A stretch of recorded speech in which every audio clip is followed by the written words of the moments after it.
That's the mind frame, is I need help on this one thing right now. That's how she was. And say, okay, we are gonna do that for you. We're gonna help you on this one thing right now, come on in. And then when we get in a consultative environment, we can actually help that person and build a relationship versus just being that one person that opens that one door, puts that offer on that one house.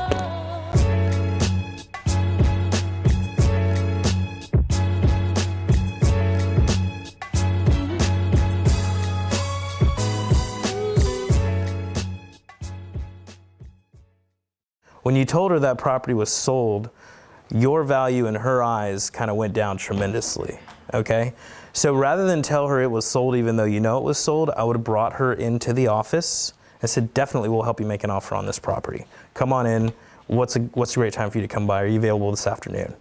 Okay, she comes into the office, you sit down with her, and then you realize, hey, you know what? This property is what we consider active option, which means we can still submit an offer on it, but they do have somebody that they're working on. They're just in the beginning stages where they're getting, inspections and things like that. But I have this other property that's right down the street that's of the same floor plan and the same square footage. Why don't we go take a look at that one? And now you have a person that you've built a relationship with, that you're speaking to, that you have in the office, that you can actually turn into a client versus a person that got the information and now it's going to be phone tag, and who knows if we'll ever rein her in. So next time, don't let her know that the property is sold. Okay. Use that as leverage to get her in the office. We would love to help you write that offer. When can you make it by to meet with us? She comes into the office, we sit down. That's when we discuss details about the property. Who knows?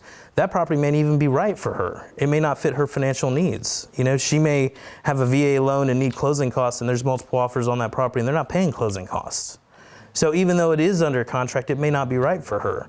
But if we give her that information, because in her mind, that's all she's thinking about right now, and we stop that and we tell her no, we reject her, essentially, she moves on and she, now is looking at the sea of agents and probably is not going to get a very good service with who she does find, Because that's what people's in their mind frame is. That's the mind frame, is I need help on this one thing right now.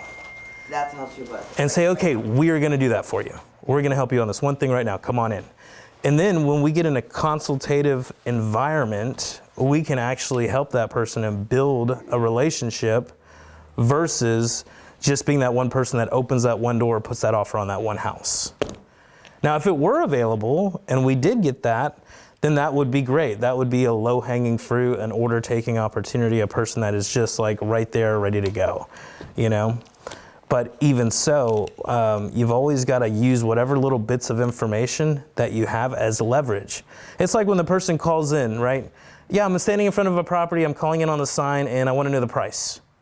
Fantastic. To whom do I have the pleasure of speaking with today? My name is John.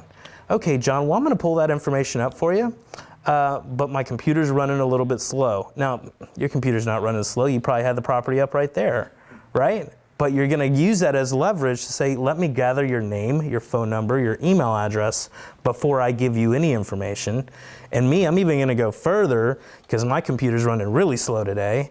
And I'm going to try to set that consultation with you before I even tell you the price.